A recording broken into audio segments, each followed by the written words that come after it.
It's been a long time coming for World of Tanks console. It's the Slayer, and this tank is unbelievable within World of Tanks console. It just stomps everyone and everything, even when you're in the worst case matchup. And today's video, we are in the worst case matchup, and you can see exactly what this tank can do. Well, I think there's about 3 tier 7s on either team, and the rest of them are tier 9 and 8, obviously +2 -2 with the Slayer. It's not preferential, which means that you can come up against tier 9s. And the key thing with, I guess, what we've got going on with this tank is that you have 700 alpha, right? And you've also got a fairly substantial, decent reload, which allows you to be able to effectively stomp pretty much anything if you pen. And you can see here, unfortunately, loading the heat rounds there means that we don't manage to actually pen the Inferno. Probably would have penned him if I had the standard rounds, which is a little bit annoying because of the spaced armor, but there we go. Try and go for the Inferno again, unfortunately couldn't do that. However, this is the time at which we begin to stomp the damage, and you saw at the beginning of this video the amount of alpha that this tank can have if you do get lucky and you do get the ammo rack on certain tanks. And this, because of the alpha damage of the tank and because of the caliber of the tank, it means that you do a hell of a lot more module damage to tanks. Module damage, effectively all that really does is it's going to increase your chances of doing ammo racks, and you're increasing your chances of setting people on fire and all of these kind of various different things. And so yeah, that is why you'll be able to do a hell of a lot more with this tank than you would, say, like a light tank, etc. Obviously what you can see me doing here, we've got the AP rounds. We've decided, you know, that heat is decent for kind of the super heavily armoured tanks, but when you've got decent penetration with your standard rounds and you've also got 700 alpha, you definitely don't want to be bouncing or doing 0 damage. So we swap back to the AP rounds and we managed to pen, especially when you're coming up against things like Tigers and Hammers and all of the kind of boxy tanks that you can see here.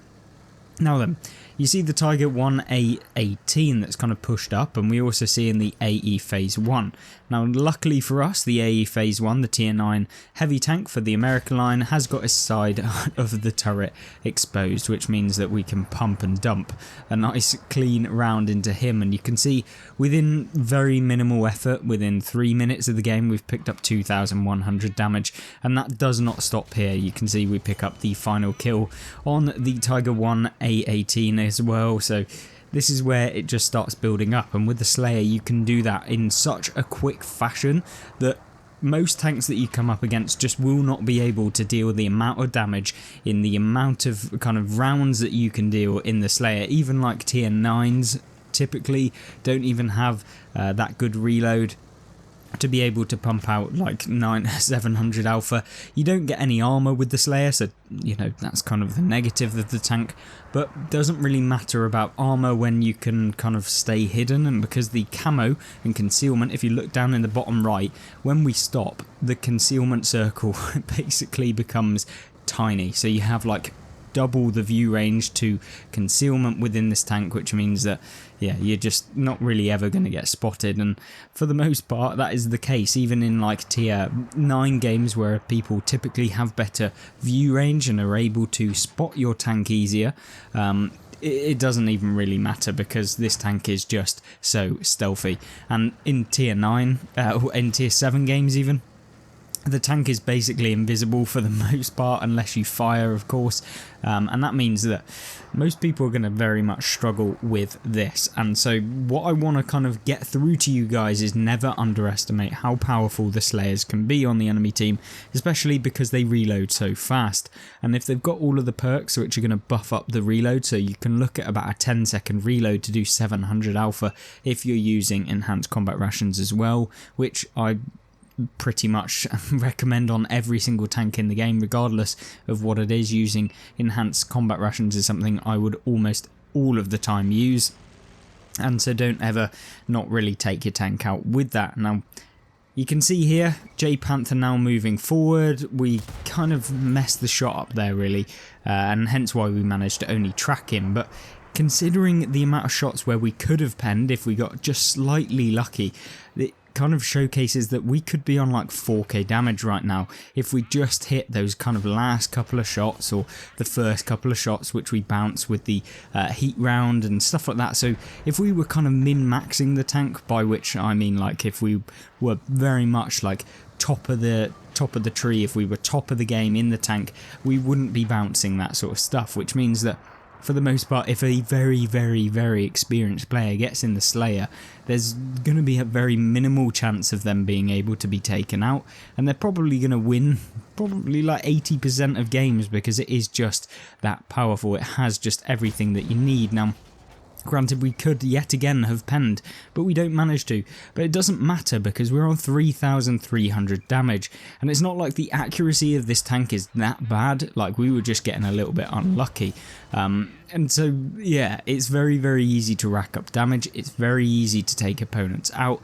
It has great camo. It's got everything that you could possibly need. And even those of you who may be like, well, the camo or the armor model is terrible, or whatever it might be, that you're kind of saying, well, it's kind of balanced because it has no armor and everyone can pen you. But for the most part, like, everyone can't pen you, because the problem I have with it is that, albeit, yeah, you might be able to kind of take them out, but you're still not going to be able to over damage the tank. You're still going to be taking a hit. You're still going to be losing 700 hit points worth of your health.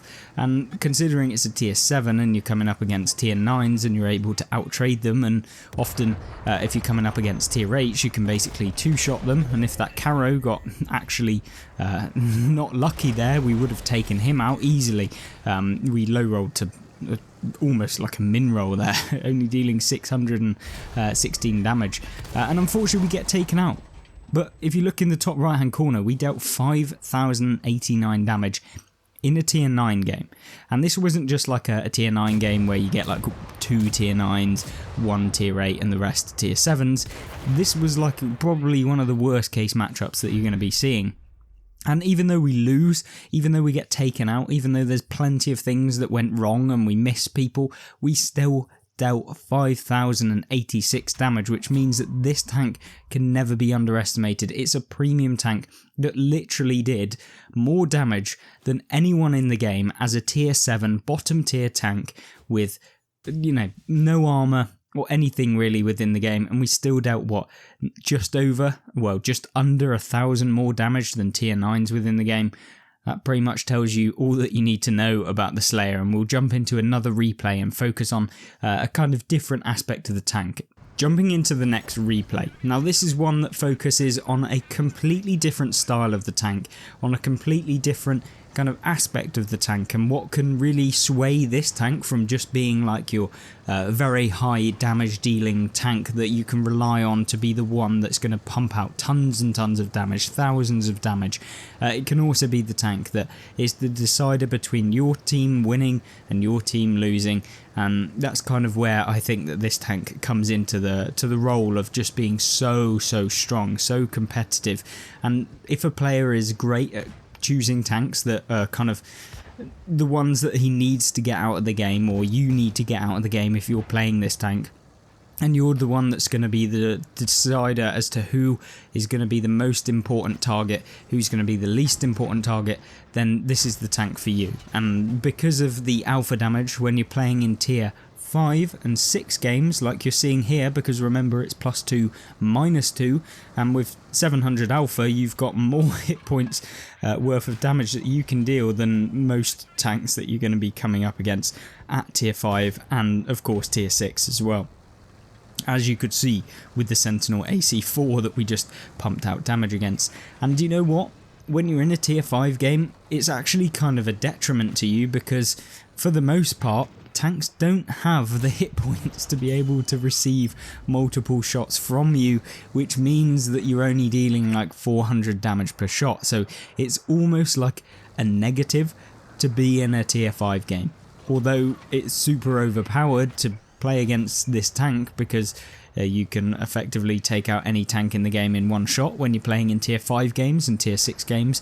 It's kind of annoying because you're only dealing like 60% of your alpha, which means that you're kind of reloading to be able to deal 450 damage or whatever, and that's kind of where it becomes annoying. But the key thing is that if you're in that sort of scenario, albeit lagging like an absolute trooper, you can kind of pick the tanks which you feel are going to be the most annoying to play against, which are going to be the ones that are going to super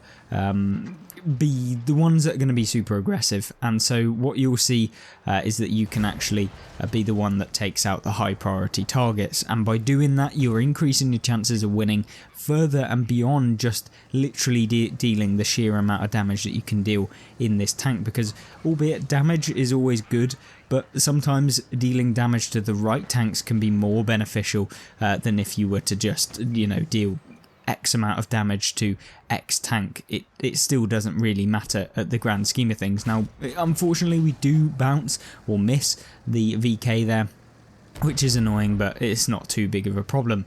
You'll notice that the scoreline is 10-9 now in the top, obviously, and that's kind of...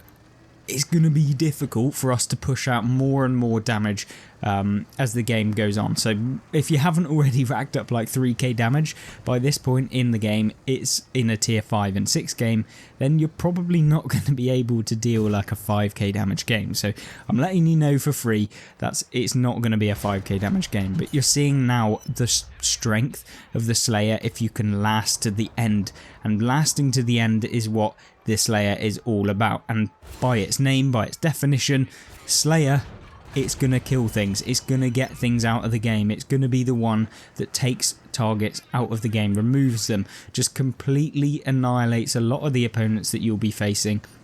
And hence why I love this tank so much, because you can just be putting up the, kind of like putting up a middle finger to everyone that you're playing against, because 700 alpha can remove easily their hit points. And you can see the VKH here, he's obviously sat behind the rock, he goes undetected, but we're not a complete brain dead player, so we're just going to pre-fire him, and luckily we managed to actually connect a shot to the point at which he was sat, and we take him out from the game.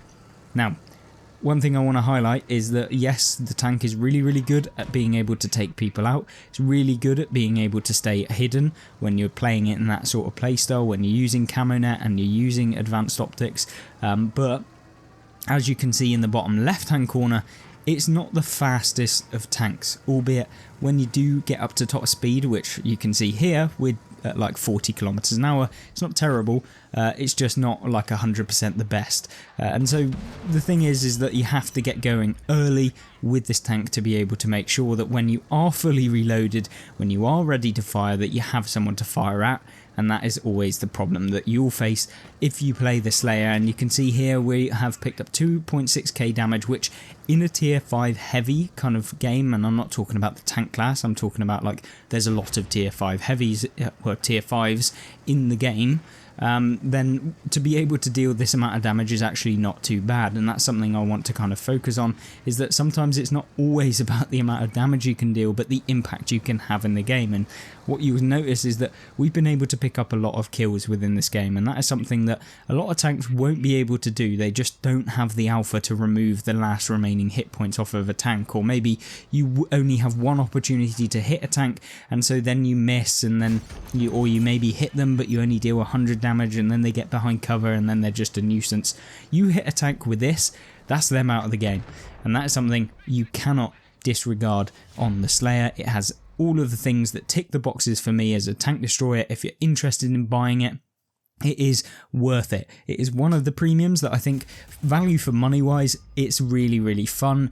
Is it for everyone? Probably not, because it doesn't have armor. It's not necessarily the most easy playstyle. Sometimes you have to be able to move and know where the maps are and know where people cross on certain maps. So being able to kind of use that to your advantage in a tank like this makes this super efficient, super great in these sort of matchups, and hopefully that kind of showcase what this tank can do, how powerful it can be within World of Tanks console, and that sometimes maybe playing a tank that you don't always see, or maybe underrated, or a tank that maybe you just never really thought about before, can be so dangerous and that you should experiment with them.